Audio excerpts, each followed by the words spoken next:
ಮಗುನ ಹೊರಗಡೆ ಕರ್ಕೊಂಡು ಹೋಗಿ, ಈಗಲೇ ಲೇಟ್ ಆಗಿದೆ, ಆಪರೇಷನ್ ಮಾಡ್ಲೇಬೇಕು. ಪ್ಲೀಸ್ ಕರ್ಕೊಂಡು ಹೋಗಿ.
ಡಿಒ ಬಂದ್ರು ಅಂತ ಕಾಣಿಸುತ್ತೆ. Yes madam, come.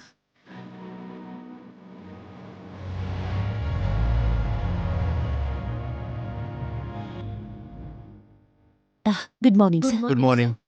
Please come. ನಿಮ್ಮ ಸ್ಕೂಲ್ ಮೇಲೆ ಬಹಳಷ್ಟು ಕಂಪ್ಲೇಂಟ್ಸ್ ಇದೆ. ಫೆಸಿಲಿಟೀಸ್ ಸರಿಯಾಗಿಲ್ಲ ಅಂತ, ಕ್ವಾಲಿಫೈಡ್ ಟೀಚರ್ಸ್ ಇಲ್ಲ ಅಂತ. ನೋ ಸರ್, ನಿಮ್ಗೆ ಯಾರೋ ರಾಂಗ್ ಇನ್ಫಾರ್ಮೇಶನ್ ಕೊಟ್ಟಿದ್ದಾರೆ ಅನ್ಸುತ್ತೆ. We have all permission and facilities. ಮಕ್ಕಳು ಆಡ್ಕೊಳ್ಳೋದಕ್ಕೆ play ground, sir, very neat and clean washrooms.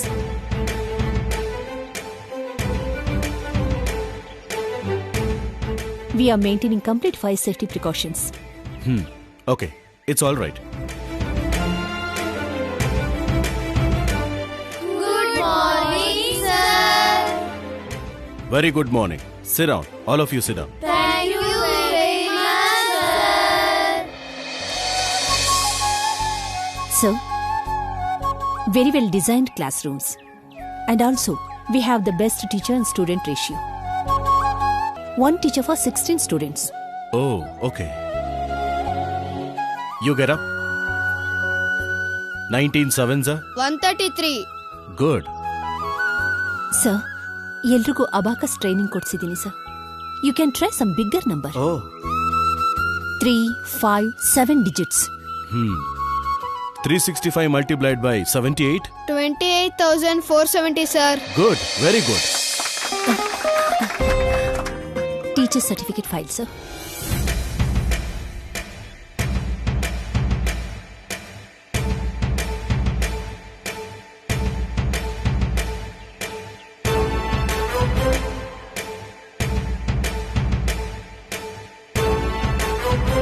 Well Vagdevi, ಎಲ್ಲ ಪರ್ಫೆಕ್ಟ್ ಆಗಿದೆ.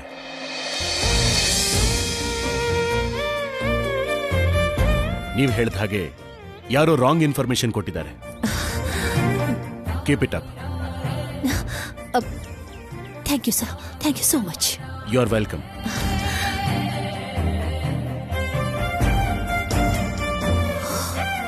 Thank God. Yeah, you can go to your classes. Okay, madam.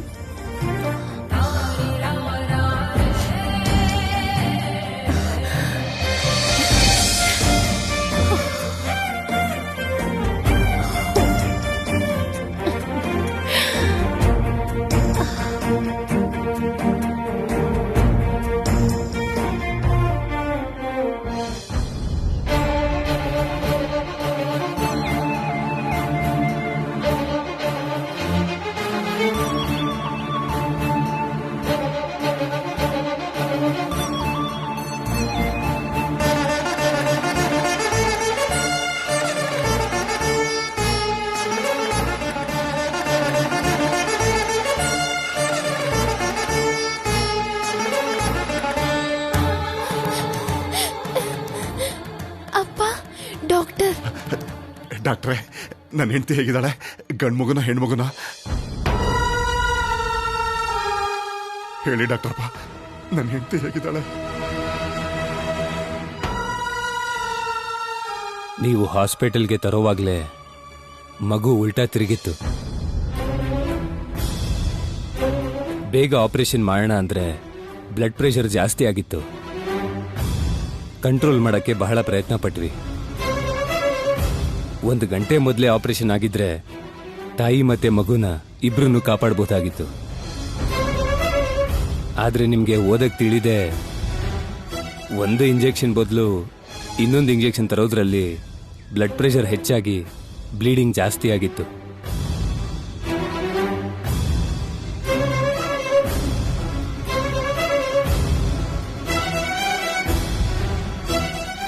ಎಷ್ಟು ಪ್ರಯತ್ನ ಪಟ್ರೂ ಕೊನೆಗೆ ಒಬ್ರನ್ನ ಮಾತ್ರ ಕಾಪಾಡಕ್ಕಾಯ್ತು. ಏನ್ ಹೇಳ್ತಿದ್ದೀರಿ ಡಾಕ್ಟ್ರೆ? ನಮ್ಮ ಮಗು ಕ್ಷೇಮವಾಗೇ ಇದೆ. ಆದ್ರೆ ನಿಮ್ಮ ಹೆಂಡತಿ ಡೆಲಿವರಿ ಮುಂಚೆನೆ ಮಗುವನ್ನ ತೆಗೆದಿದ್ದಕ್ಕೆ ಮಗು ಮೆದುಳು ಸರಿಯಾಗಿ ಬೆಳವಣಿಗೆ ಆಗಿಲ್ಲ. ಮಗುವಿನ ಮಾನಸಿಕ ಸ್ಥಿತಿ ಹೇಗಿರುತ್ತೋ ಈಗಲೇ ಹೇಳಕ್ಕಾಗಲ್ಲ. ಆಗಾಗ ಡಾಕ್ಟರ್ಸ್ಗೆ ತೋರಿಸ್ತಾ ಇರಬೇಕು.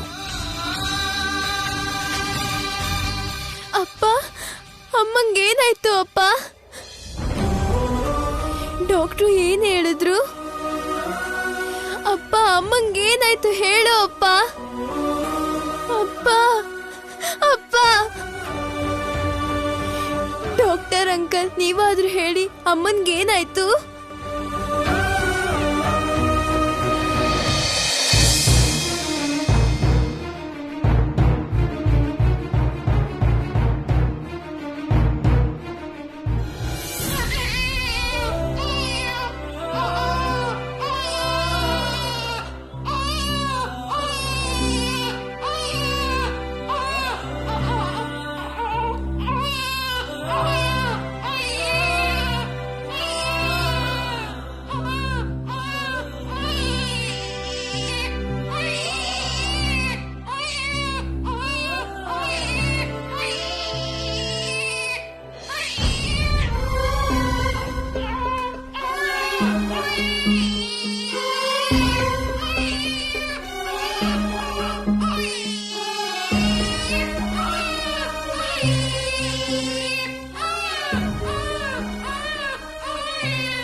ಅಮ್ಮ, ಅಮ್ಮ, ಅಮ್ಮ, ಅಮ್ಮ, ಅಮ್ಮ.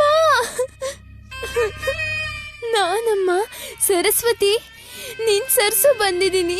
ಅಮ್ಮ, ಒಂದ್ಸಾರಿ ಹೇಳಮ್ಮ, ನಿನ್ ಸರಸ್ವತಿ ಅಮ್ಮ. ಅಮ್ಮ, ಅಮ್ಮ.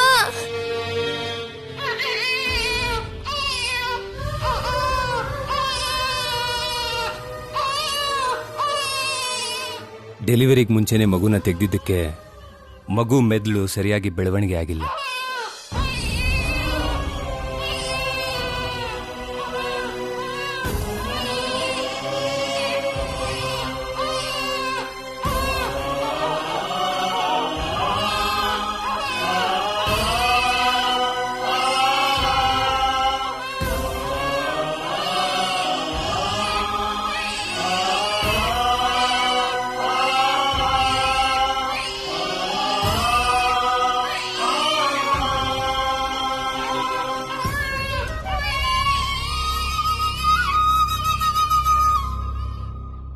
ತಂಗಿ ಹತ್ರ ನೀನೇ ಸಮಾಧಾನ ಮಾಡಬೇಕು.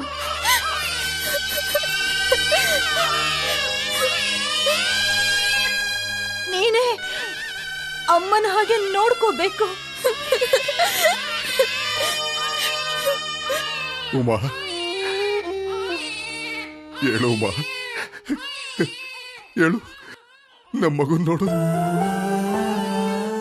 ಈ ಸಲ ಗಂಡ್ಮಗು ಹುಟ್ಟುತ್ತೆ ಅಂದ್ರೆ ಇಲ್ಲ ಹೆಣ್ಮಗುನೇ ಬೇಕು ಅಂತಿದ್ದೆ. ನೋಡು ಉಮಾ, ಹೆಣ್ಮಗುನೇ ಹುಟ್ಟಿದಾಳೆ. ತೇಟ್ ನಿನ್ನ ಹಾಗೆ ಇದ್ದಾಳೆ ನೋಡು.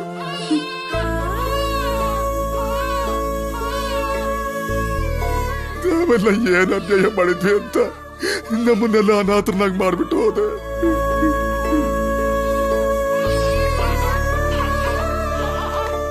ಉಮಾ, ಹೇಳು ಉಮಾ, ಹೇಳು, ಒಂದ್ಸಲ ಕಣ್ಬೇಡು ಉಮಾ. ಉಮಾ, ಉಮಾ.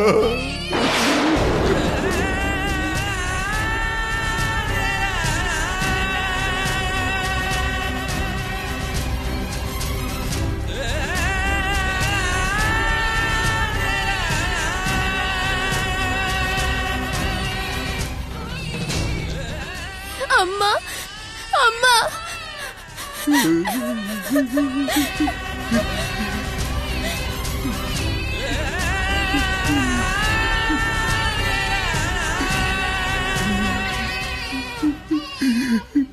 ಜಗದೀಶ,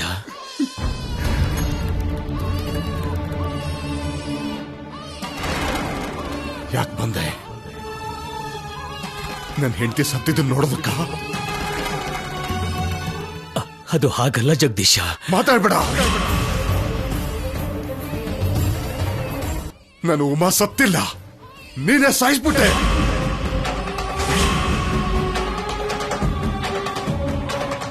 ನಿನಗೆ ಸಹಾಯ ಮಾಡಿದ ಪಾಪಕ್ಕೆ ನಿನ್ನ ಅಪ್ಪ ನಮ್ಮ ಮೇಲೆ ದ್ವೇಷಕಾರಿ, ಮನೆ ಹೊಲ ಎಲ್ಲ ಕಿತ್ಕೊಂಡ್ರು, ನಮ್ಮನ್ನು ಊರಲ್ಲೇ ದಿಕ್ಕಿಲ್ದವ್ರು ಹಾಗೆ ಮಾಡ್ಬಿಟ್ರು.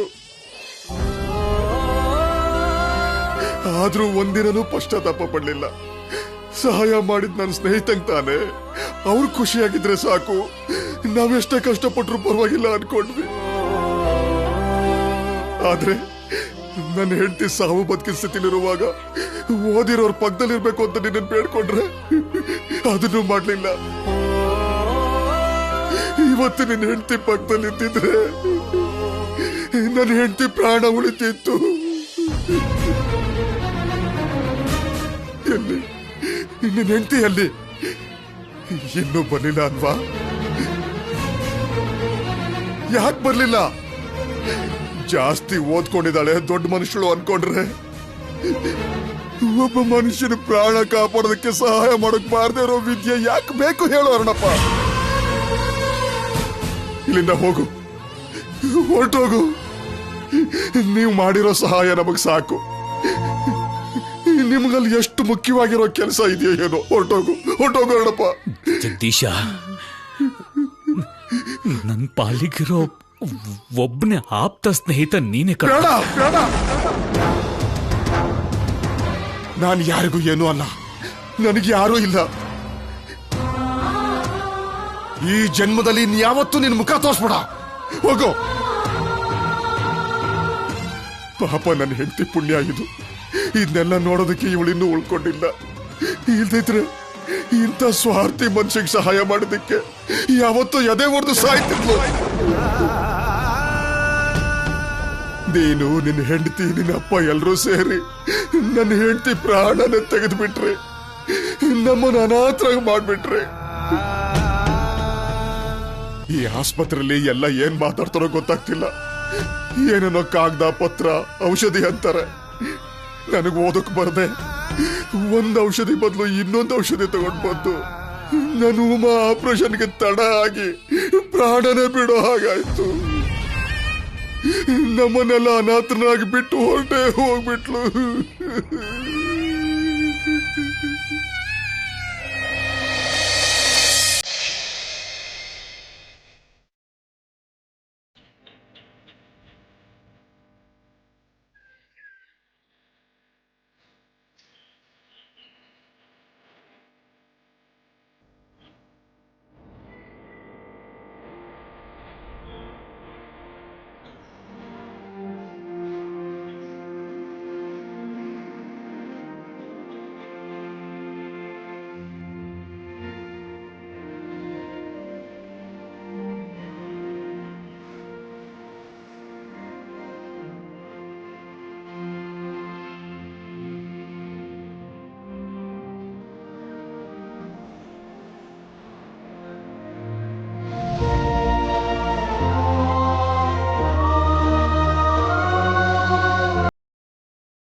ಸರ್ಸು ದಡ ಬಂತಮ್ಮ.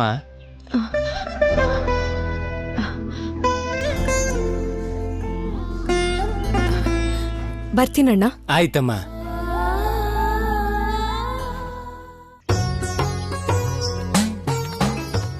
ಛೀ, ಚೆನ್ನಾಗಿಲ್ಲ.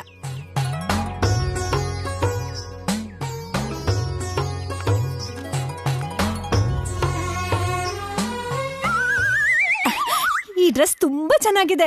ಇದನ್ನ ಹಾಕೊಂಡು ವಿಡಿಯೋ ಮಾಡ್ತೀನಿ. ಅಮ್ಮ, ಈ ಫೋನ್ ಹಿಡ್ಕೋ.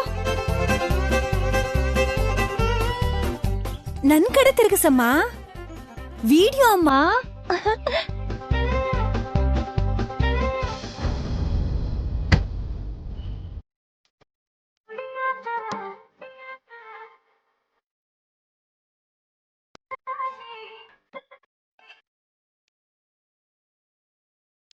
ನಿನ್ನ ನೋಡಿ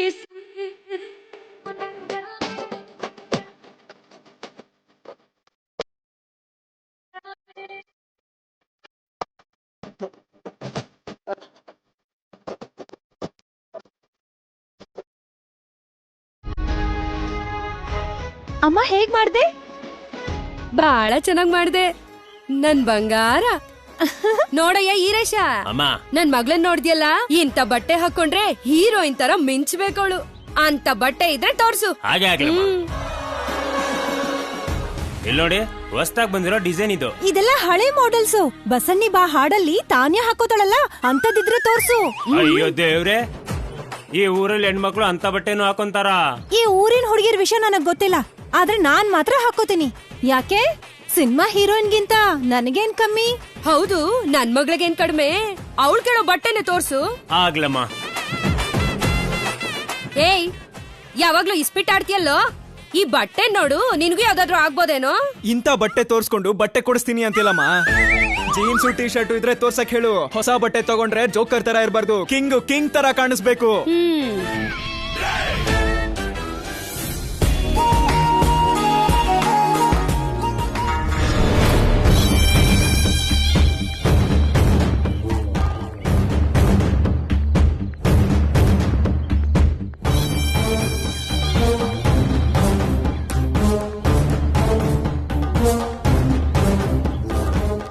ಎಲ್ಲಲ್ಕೊಂಡ್ ಬರ್ತಿದ್ಯಾ ಇಷ್ಟೊತ್ತು?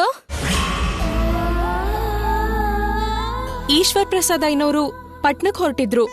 ಕಾರ್ ಹಚ್ಚಿ ಬರ್ತಿದೀನಿ ಅತ್ತೆ. ಸರಿ ಬಿಡು, ಮನೆ ಗುಡ್ಸಿ ಹಿಂದೆ ಪಾತ್ರೆ ಇದೆ, ತೊಳ್ದಾಗೋ ನಡಿ.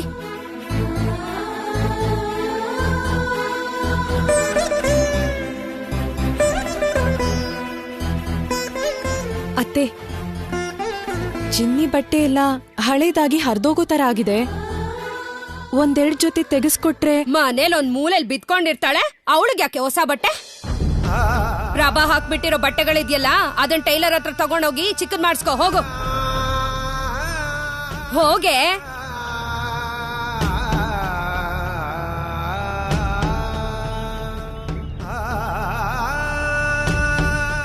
ಹೊಟ್ಟೆಗಾಗ್ತಿರೋದ ಜಾಸ್ತಿ ಅನ್ಕೊಂಡ್ರೆ ಬಟ್ಟೆ ಬೇಕಂತೆ, ಬಟ್ಟೆ. ಅಮ್ಮ, ಈ ಸಲ ನನಗ್ ಬಟ್ಟೆ ಬೇಡ ಅಮ್ಮ, ಚಿನ್ನಿಗೆ ಕೊಡ್ಸು. ನಿಜವಾಗ್ಲೂ ಎಲ್ಲ ಹರಿದೋಗಿವೆ. ಏಯ್, ಯಾರಿಗೆ ಏನ್ ಮಾಡ್ಬೇಕಂತ ನನಗ್ ಗೊತ್ತು. ನೀನ್ ಬಾಯಿ ಮುಚ್ಕೊಂಡ್ ಆಡ್ಕೋ. ನೀನ್ ತೋರ್ಸಯ್ಯ. ಆಯ್ತಮ್ಮ. ನೀನ್ ನೋಡೆ. ಇಡ್ಲಿ ಇದೆ, ವಡಾ ಇದೆ, ದೋಸೆ ಇದೆ, ಚಟ್ನಿ ಇದೆ. ಏನ್ ತಿನ್ಬೇಕು ಕನ್ಫ್ಯೂಷನ್. ಇಡ್ಲಿ ಒಂದು, ವಡೆ ಒಂದು, ದೋಸೆ ಒಂದು, ಎಲ್ಲ ಕಲ್ಸಿ ತಿನ್ಬಿಡು.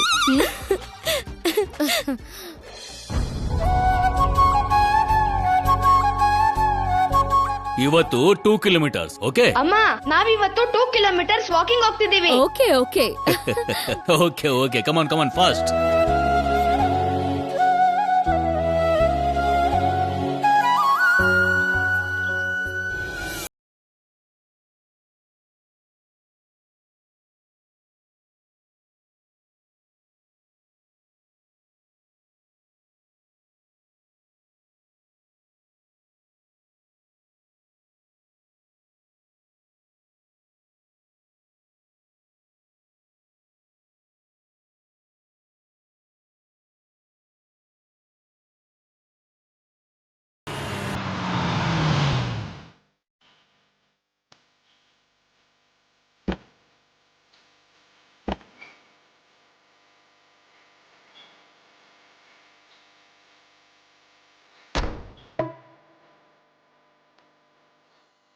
ಒಪ್ಪಿಗೆ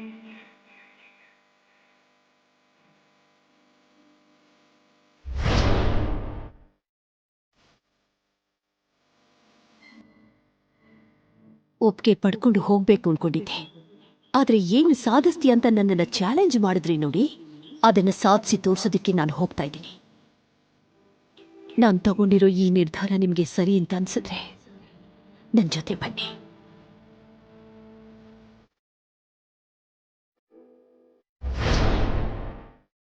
ಯಾಗೋ ಮರ್ತ್ಬಿಟ್ರಿ ಯಜಮಾನ್ರೆ, ತಗೊಂಡ್ ಬರ್ಲಾ? ಇರ್ಲಿ ಬಿಡು, ಒಂದು ಕೆಲಸದವ್ರು ಬಂದು ತಗೊಂಡು ಹೋಗ್ತಾರೆ, ಇಲ್ಲ ಅಂದ್ರೆ ಕೆಲಸದವರೇ ಬಂದು ನನ್ನನ್ನು ಆಚೆ ತಂದು ಬಿಡ್ತಾರೆ.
Do you know whose house is this?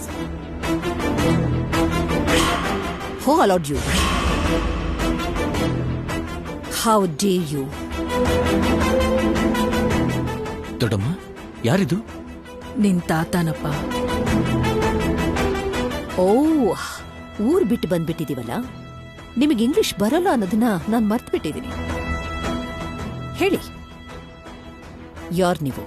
ನಾನು ಯಾರು ಅಂತ ಗೊತ್ತಾಗ್ಲಿಲ್ವಾ? ನಾನು ಇನ್ನೂ ನಾನು, ಇಷ್ಟು ವರ್ಷಗಳಾದ್ರೂ ನಾನು, ಆದ್ರೀಗ ನೀವು ನೀವೇ. ಸೊ ಯಾಕೆ ಬಂದಿದ್ದೀರಿ? ಹಿಂದೆ ನಾನೇನೇನ್ ಮಾಡಿದ್ನೋ ಆ ತಪ್ಪನ್ನ ಈಗ ಸರಿ ಮಾಡ್ಕೋಬಹುದು ಅಂತ ಬಂದಿದ್ದೀನಿ. ಸರಿ ಮಾಡೋಕ್ಕಾಗದೇ ಇರೋಂಥ ಅಪರಾಧನ ಮಾಡಿ ಈಗೇನೋ ಸರಿ ಮಾಡ್ತೀನಿ ಅಂತ ಹೇಳ್ತಿದ್ದೀರಲ್ಲ, ಫೂಲಿಶ್ ಆಗಿ. ಏನಮ್ಮ ಇದು, ಒಳಗಡೆ ಕಾಲಿಡಕ್ಕೂ ಬಿಡದೆ ಇಲ್ಲಿಂದ ಹೋಗು ಅಂತ ಹೇಳ್ತಿದೀಯಲ್ಲ.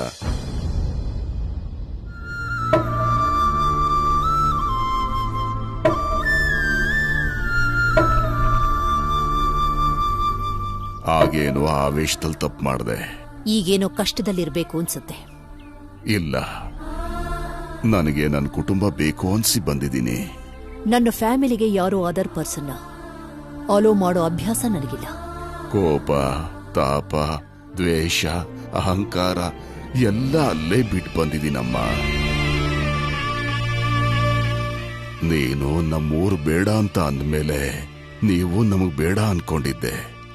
ನೀವು ಅಲ್ಲೇ ಇದ್ದಿದ್ರೆ ನಾನು ಅಡಿಗೆ ಮಾಡ್ಕೊಂಡು ಅಡಿಗೆ ಮನೇಲಿ ಇರ್ತಿದ್ದೆ.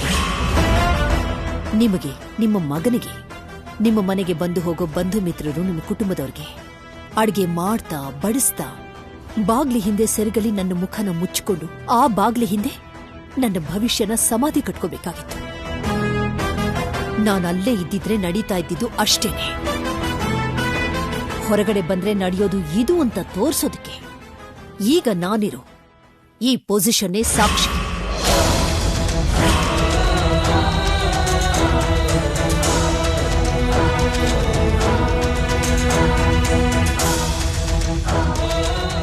ಸಂತೋಷನೇ ತಾನೆ. ಮಕ್ಕಳು ಎತ್ತರಕ್ಕೆ ಬೆಳೆದ್ರೆ ಯಾವ ತಂದೆಗೆ ತಾನೇ ಸಂತೋಷ ಆಗಲ್ಲ. ಆದ್ರೆ ನೀವೆಲ್ಲರೂ ನಿಮ್ಮ ಪಾಡಿಗಿಲ್ಲ ಇದ್ದು ಒಂಟಿಯಾಗಿ ನಾನೊಬ್ನೇ ಅಲ್ಲಿ ಇನ್ನು ಎಷ್ಟು ದಿನ ಹೀಗೆ? ಜೀವನ ಪೂರ್ತಿ. ನಾವೇನು ನಿಮ್ಮನ್ನ ಬೇಡ ಅಂತ ಹೇಳಿರ್ಲಿಲ್ವಲ್ಲ. ಆ ಊರಲ್ಲೇ ಇದ್ದಿದ್ರೆ ನಾನು ಓದಿರೋ ಓದಿಗೆ ಅರ್ಥನೇ ಇಲ್ದೇ ಇರೋ ಹಾಗಾಗತ್ತೆ ಅಂತ ಹೇಳಿದ್ದೆ ಅಷ್ಟೇ. ನೀವೇ ಅರ್ಥವಿಲ್ದಿರೋ ಆವೇಶಕ್ಕೆ ಬಿದ್ದು ಉಟ್ಟು ಬಟ್ಟೆಲೆ ಹೊರಗಡೆ ಹೋಗಿ ಅಂತ ಹೇಳಿದ್ದು. ಈಗಿಲ್ಲಿಗೆ ಬಂದು ನನ್ನ ಕುಟುಂಬ ನನಗೆ ಬೇಕು ಅಂತ ಹೇಳಿದ್ರೆ ಅದು ಹೇಗ್ ಸಾಧ್ಯ ಆಗುತ್ತೆ? ಇಷ್ಟು ವರ್ಷ ಆದ್ಮೇಲೆ ಯಾಕೆ ನೆನ್ಪಾಯ್ತು ನಿಮ್ಗೆ? ಕೈಯಲ್ಲಿ 1 ರೂಪಾಯಿ ಕೂಡ ಇಲ್ದೇ ಇದ್ದಾಗ ನೀವೇನ್ ತಿಂದ್ರಿ, ಏನ್ ಬಿಟ್ರಿ, ಹೇಗ್ ಬದುಕ್ತಿದ್ದೀರಿ ಅಂತ ಕೂಡ ಕೇಳಲಿಲ್ಲ. ಈಗ ವಾಗ್ದೇವಿ ಅಂದ್ರೆ ಅಡ್ಗೆ ಮನೇಲಿ ಕೆಲಸ ಮಾಡೋಳಲ್ಲ ಅನ್ನೋದು ಗೊತ್ತಾಯ್ತು ನಿಮ್ಗೆ. ವಾಗ್ದೇವಿ ಅಂದ್ರೆ ಎಷ್ಟೋ ಕೋಟಿಗೆ ಅಧಿಪತಿ ಅನ್ನೋದು ಗೊತ್ತಾದ ಮೇಲೆ ನೀವು ಬಂದ್ರಿ. ಊರು ಅಂದ್ರೆ ಮಾತೃಭೂಮಿ ಇದ್ದ ಹಾಗೆ. ಹುಟ್ಟಿರೋ ಊರನ್ನೇ ದೂರ ಮಾಡೋದು ಅಂದ್ರೆ ತಾಯಿ ಮಡ್ಲನ್ನೇ ಬಿಟ್ಟು ಬಂದ ಹಾಗೆ. ಆ ವಿಷಯನ ನಿಮ್ಗೆ ಅರ್ಥ ಆಗೋ ತರ ಹೇಳೋದಕ್ಕೆ ನನ್ನ ಅಹಂಕಾರ ಅಡ್ಡ ಬಂದಿತ್ತು. ಹಾಗಂತ ಸಂಬಂಧ ಮುರಿದು ಹೋಗುತ್ತಾ? ಮುರಿದು ಹೋಗುತ್ತೆ, ಖಂಡಿತ ಮುರಿದು ಹೋಗುತ್ತೆ ಮಿಸ್ಟರ್ ಈಶ್ವರ್ ಪ್ರಸಾದ್ ಅವರೇ. ನಿಮ್ಮಿಂದ ಎಷ್ಟು ಅನರ್ಥಗಳು ನಡೆದು ಹೋಯ್ತು. ನಿಮ್ಮ ಅಹಂಕಾರಕ್ಕೆ, ನಿಮ್ಮ ದ್ವೇಷಕ್ಕೆ, ನಿಮ್ಮನ್ನೇ ಆಧಾರ ಅಂತ ನಂಬಿದ ಕುಟುಂಬನೇ ಬಲಿ ಆಗೋಯ್ತು.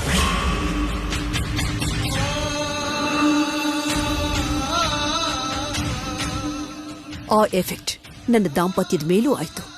ಇಷ್ಟು ವರ್ಷ ಆದ್ರೂ ಅದು ನನ್ನ ಗಂಡನ ಮಧ್ಯೆ ಮುಳ್ಳು ತರ ಚುಚ್ಚುತ್ತಾನೆ ಇದೆ. ಇಷ್ಟಕ್ಕೂ ಇದಕ್ಕೆಲ್ಲ ಕಾರಣ ನಿಮ್ಮ ದೊಡ್ಡತನದ ಭ್ರಮೆ, ನಿಮ್ಮ ಮೂರ್ಖತನ. ನೀವು ಸಂಸಾರನ ನಾಶ ಮಾಡಿದಷ್ಟು ಈಸಿಯಾಗಿ ನಾನ್ ನನ್ನ ಸಂಸ್ಕಾರನ ನಾಶ ಮಾಡಲ್ಲ. ಅದಕ್ಕೆ ಇಷ್ಟು ಕೂಲಾಗಿ ಮಾತಾಡ್ತಿದ್ದೀನಿ. I am sorry. ನನ್ನ ಟೈಮ್ಗೆ ತುಂಬಾನೇ ಬೆಲೆ ಇದೆ. 1 ನಿಮಿಷನೂ ವೇಸ್ಟ್ ಮಾಡೋಕೆ ನನಗಿಷ್ಟ ಇಲ್ಲ ಮಿಸ್ಟರ್ ಈಶ್ವರ್ ಪ್ರಸಾದ್ ಅವರೇ.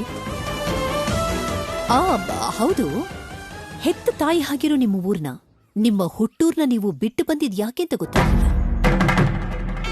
ನೀವ್ಯಾಕೆ ನಿಮ್ಮ ಹೆತ್ತ ತಾಯಿನ ಬಿಟ್ಟು ಬಂದಿದ್ದು?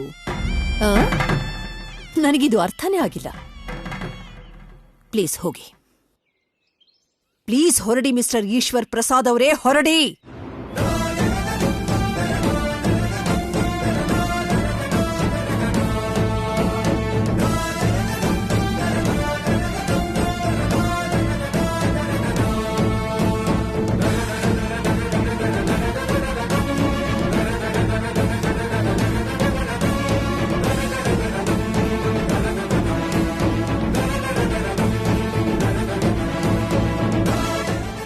ಏನಮ್ಮ ಹೀಗ್ ಮಾತಾಡ್ತಿದೀಯಾ?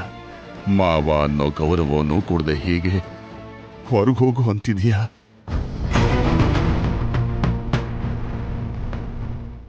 ನನ್ನ ಮಗನ್ ಕರಿ, ಅವನು ಹೀಗೆ ಮಾತಾಡ್ತಾನ ಅಂತ ನೋಡ್ತೀನಿ. ಓ ಶೋರ್, ನಿಮ್ಮ ಮಗನ್ನೂ ಕೂಡ ನಿಮ್ಮ ಜೊತೆನೆ ನಿಮ್ಮ ಊರಿಗೆ ಕರ್ಕೊಂಡು ಹೋಗ್ತೀನಿ ಅಂದ್ರೆ ನಂದೇನೋ ಅಭ್ಯಂತರ ಇಲ್ಲ.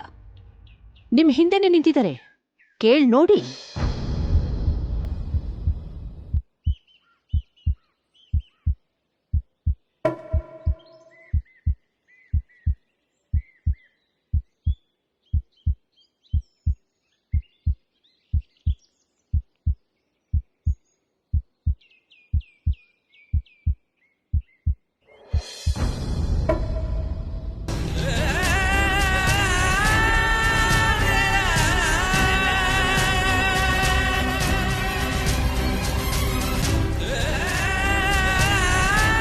ಅರ್ಥ ಆಯ್ತಪ್ಪ.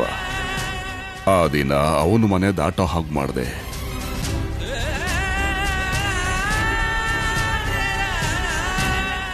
ಇವತ್ತು ಅವನ ತಂದೆನ ಹೊಸಲು ದಾಟಿಸ್ತಾ ಇದ್ದೀರಾ. ಅವತ್ತು ನಿಮ್ಮನ್ನು ತಡೆದೆ ನಾನೇ ಅಪರಾಧ ಮಾಡಿದೆ. ಇವತ್ತು ಇಲ್ಲಿಂದ ನನ್ನನ್ನು ಕಳಿಸಿ ಅದೇ ಅಪರಾಧನ ನೀವು ಮಾಡ್ತಾ ಇದ್ದೀರಾ.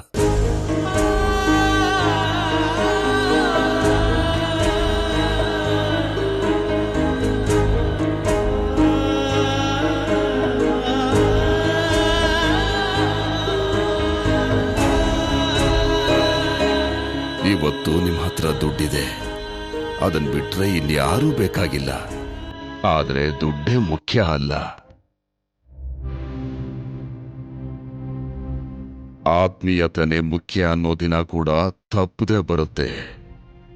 ಆ ಮಾತು ನಿಜ ಅಂತ ಹೇಳೋದಕ್ಕೆ ನಾನೇ ಸಾಕ್ಷಿ.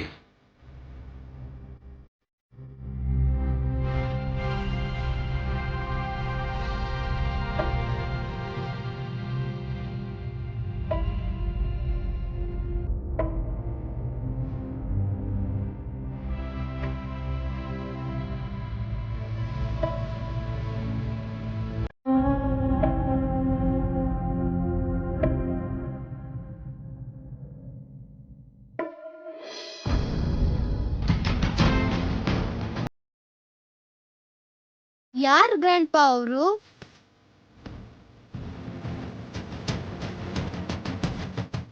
Retired father.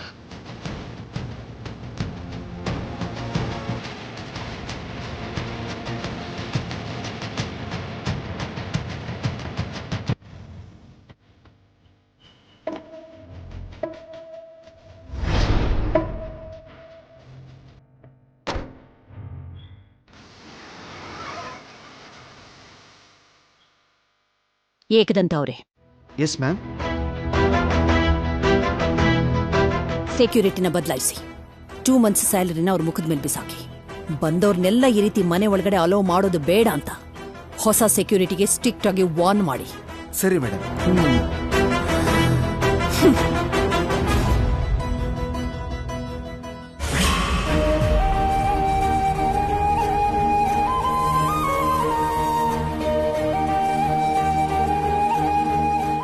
ಸರ್ಸು, ಅಮ್ಮ ಸರ್ಸು, ಸರ್ಸು, ಅಮ್ಮ ಸರ್ಸು, ಅಮ್ಮ ಸರ್ಸು, ಸರ್ಸು. ಏನ್ ರಾಮಣ್ಣ, ಏನಾಯ್ತು? ಯಜಮಾನ್ರು ಪಟ್ಟಣದಿಂದ ಬಂದಿದಾರಮ್ಮ. ಬರ್ತಿದ್ದ ಹಾಗೆ ಕೋಪದಿಂದ ಹಾರಾಡ್ತಿದ್ದಾರೆ. ಮನೆ ಕೆಲ್ಸದವ್ರನ್ನೆಲ್ಲ ಹೋಗಿ ಅಂದ್ರು. ಯಾಕೆ ಅಂತ ಕೇಳಿದ್ರೆ ಯಾವತ್ತೂ ಇಲ್ದೇ ಇರೋದು ನನ್ ಮೇಲೂ ಕೋಪ ಮಾಡ್ಕೊಂಡ್ರಮ್ಮ.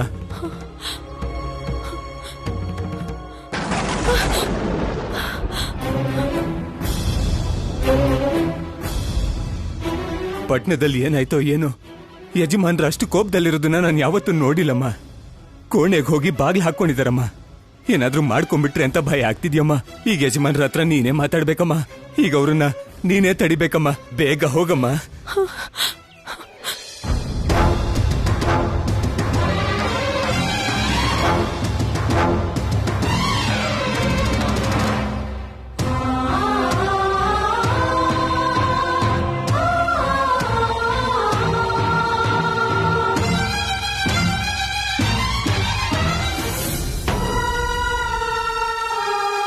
ಸೊಸೆ ಮನೆಯಿಂದ ಹೋಗು ಅಂದ್ಲು. ಪ್ಲೀಸ್ ಹೊರಡಿ ಮಿಸ್ಟರ್ ಈಶ್ವರ್ ಪ್ರಸಾದ್ ಅವರೇ, ಹೊರಡಿ.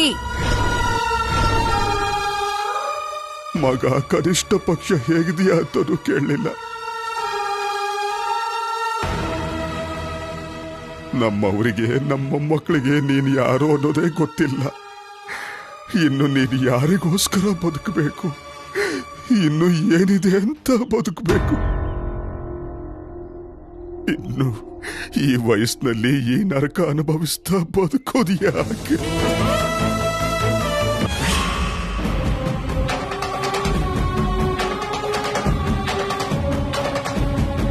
ನಿಮ್ಮಿಂದ ಎಷ್ಟು ಅನರ್ಥಗಳು ನಡೆದು ಹೋಯಿತು. ನಿಮ್ಮ ಅಹಂಕಾರಕ್ಕೆ, ನಿಮ್ಮ ದ್ವೇಷಕ್ಕೆ, ನಿಮ್ಮನ್ನೇ ಆಧಾರ ಅಂತ ನಂಬಿದ ಕುಟುಂಬನೇ ಬಲಿ ಆಗೋಯ್ತು. ನೀವು ಸಂಸಾರನ ನಾಶ ಮಾಡಿದಷ್ಟು ಈಸಿಯಾಗಿ ನಾನ್ ನನ್ನ ಸಂಸ್ಕಾರನ ನಾಶ ಮಾಡಲ್ಲ. ಅದಕ್ಕೆ ಇಷ್ಟು ಕೂಲಾಗಿ ಮಾತಾಡ್ತಿದ್ದೀನಿ.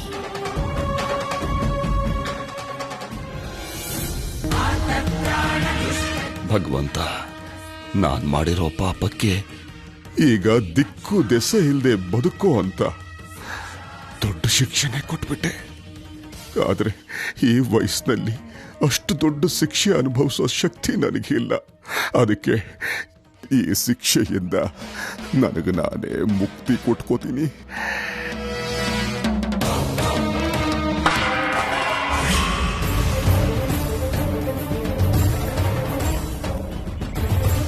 ಸರ್ಸು, ಸರಸು,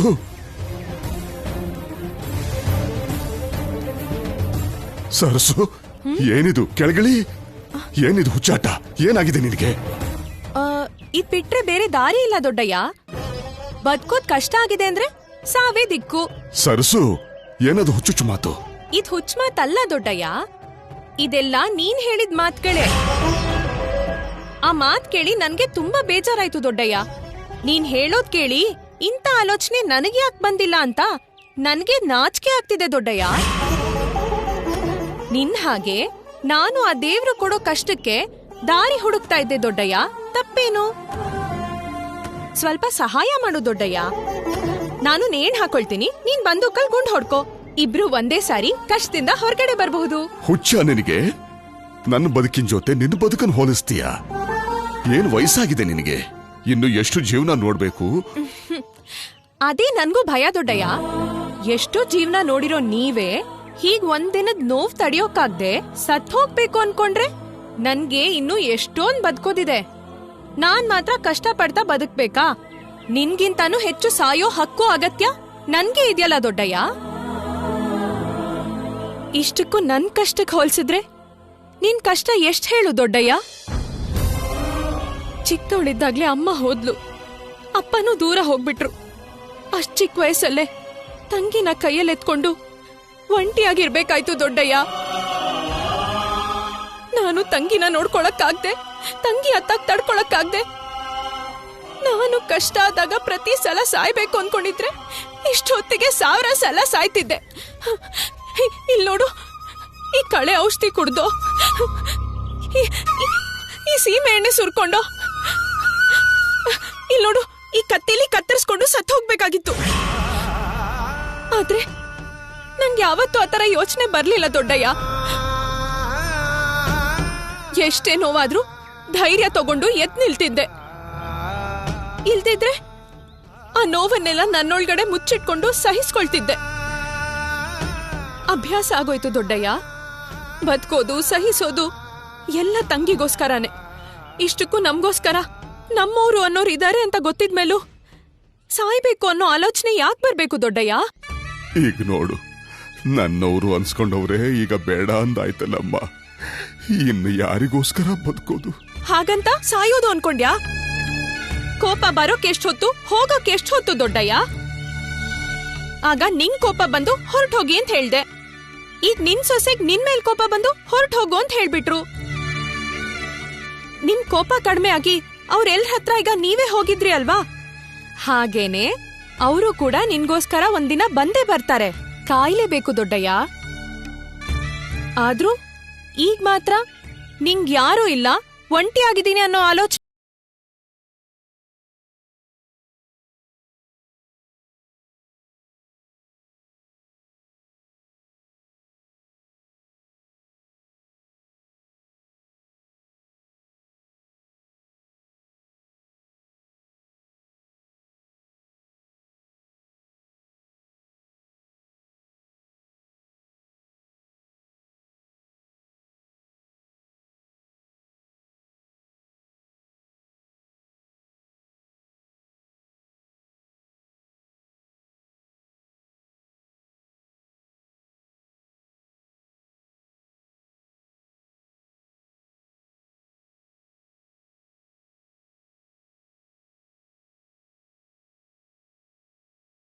ಸ್ವಲ್ಪ ತಾಳ್ಮೆ ಇಟ್ಕೋ ದೊಡ್ಡಯ್ಯ. ನಿನ್ ಮಗ ಸೊಸೆ ನಿನ್ ಜೊತೆಗೆ ಇರೋ ದಿನ ಬರ್ಲೇಬೇಕು. ಮನೆಯವರು ನಿನ್ ಮಕ್ಳು ನಿನ್ ಮುಂದೆನೆ ಓಡಾಡ್ತಾರೆ. ನಿನ್ ಮರಿ ಮಕ್ಳು ನಿನ್ ಮೀಸೆ ಹಿಡ್ದು ಆಟ ಆಡೋ ದಿನ ಬಂದೇ ಬರುತ್ತೆ. ಇಷ್ಟೇ ವರ್ಷ ಈ ಕಷ್ಟ ಅನುಭವಿಸಿದ್ರು ಬದುಕಿದೀವಿ. ಇನ್ ಸ್ವಲ್ಪ ದಿನ ಆ ಸಂತೋಷಕ್ಕಾಗಿ ಕಾಯಕ್ಕಾಗಲ್ವಾ ದೊಡ್ಡಯ್ಯ? ಕಾಯ್ತೀನಮ್ಮ, ಸ್ವಲ್ಪ ದಿನ ಅಲ್ಲ. ಆ ಸಾವು ನನ್ನ ಹತ್ರಕ್ಕೆ ಬರೋ ತನಕ ಆ ಸಂತೋಷದ ಕ್ಷಣಕ್ಕಾಗಿ ಕಾಯ್ತಾ ಬದುಕ್ತೀನಮ್ಮ. ಅದು ನನ್ ದೊಡ್ಡಯ್ಯ ಅಂದ್ರೆ. ಇನ್ನಿ ಬಂದಕ್ಕೆ ಕೆಲ್ಸ ಇಲ್ಲ ದೊಡ್ಡಯ್ಯ, ಇಲ್ಕೊಡು. ನಾನ್ ನಿನಗ್ ಮಾತ್ ಕೊಡ್ತಿದ್ದೀನಿ ದೊಡ್ಡಯ್ಯ. ನಿನ್ ಮಗ ಸೊಸೆ ಬರ್ದೇ ಹೋದ್ರೆ ಅವ್ರ ಕಾಲ್ ಹಿಡ್ದಾದ್ರೂ ಕರ್ಕೊಂಡ್ ಬರ್ತೀನಿ. ಆಗ್ಲೂ ಬರ್ದೇ ಹೋದ್ರೆ ನಾನೇ ಅವ್ರ ಕಿವಿ ಹಿಡ್ದು ಸರಿಯಾಗಿ ಹಿಂಡಿ ನಿನ್ ಹತ್ರ ಕರ್ಕೊಂಡ್ ಬರ್ತೀನಿ. ನಿನ್ ಸೊಸೆ ಅಂತಿದ್ದೀನಿ ಅಂತ ಏನ್ ಅನ್ಕೋಬೇಡ. ಆದ್ರೆ ಅಲ್ಲಿವರೆಗೂ ಕಾಯ್ಬೇಕು ಅಂದ್ರೆ ಶಕ್ತಿ ಇರ್ಬೇಕಲ್ವಾ ದೊಡ್ಡಯ್ಯ? ಈಗ ಊಟ ಮಾಡು ಬಾ. ನೀನೊಬ್ಳು ಇಲ್ದೇ ಇದ್ದಿದ್ರೆ ನಾನೇನಾಗ್ತಿದ್ನೋ ಏನೋ. ನನ್ ಬದುಕಿಸಿ ನನ್ನ ಜೀವನದಲ್ಲಿ ಉಳಿದಿರೋ ಸಂತೋಷನ ಅನುಭವಿಸೋಕೆ ಆ ಮಹಾತಾಯಿನೇ ನಿನ್ ರೂಪದಲ್ಲಿ ಬಂದಿದ್ದಾಳೆ ಅನ್ಸುತ್ತಮ್ಮ. ನಡಿ.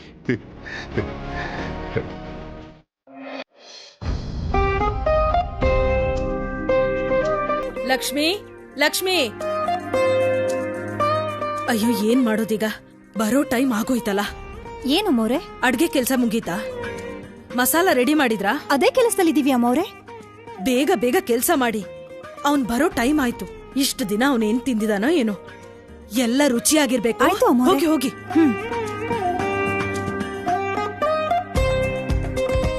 ನೋಡ್ದ್ಯಾ, ಫಾರಿನ್ ಹೋಗಿ ಎಷ್ಟೋ ವರ್ಷ ಆಯ್ತೇನೋ ಅನ್ನೋ ರೀತಿ ಎಷ್ಟು ಸಂಭ್ರಮ ಪಡ್ತಿದ್ದಾಳೆ. ನ್ಯೂ ಇಯರಿಂಗ್ಸ್ ಅನ್ನ ಹೇಗಿದೆ ಹೇಳು? ನಿನ್ ಬ್ಯೂಟಿ ಮೇಲಿರೋ ಇಂಟ್ರೆಸ್ಟ್ ಅಲ್ಲಿ 1% ಆದ್ರೂ ಓದಿನ ಮೇಲೆ ಇದ್ದಿದ್ರೆ ಓದಲ್ಲಿ ನಂಬರ್ 1 ಆಗಿರ್ತಿದ್ದೆ ನೀನು. ಅಣ್ಣ good morning madam. Good morning. ನೀನು ನಾನೇ ಫೂಲ್ ಮಾಡ್ತೀಯಲ್ಲ. ನೀನು ಕೂಡ ಇದೇ ರೀತಿಲಿ ಅಮ್ಮನ ಹತ್ರ ಸಿಕ್ಕಾಕೊಳ್ಳೋ ಸಿಚುವೇಶನ್ ಬರುತ್ತೆ. ಆಗ ಮಾಡ್ತೀನಿ.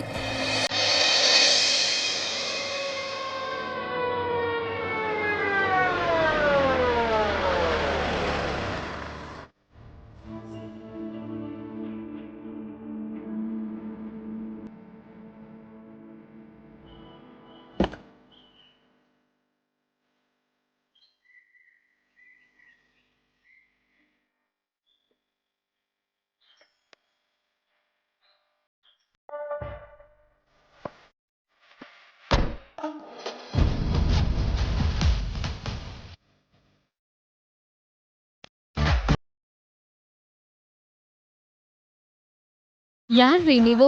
ಯಾರ್ ಬೇಕಿತ್ತು? जरा साइड प्लीज जी, मेरी जान। ओह मेरी जान।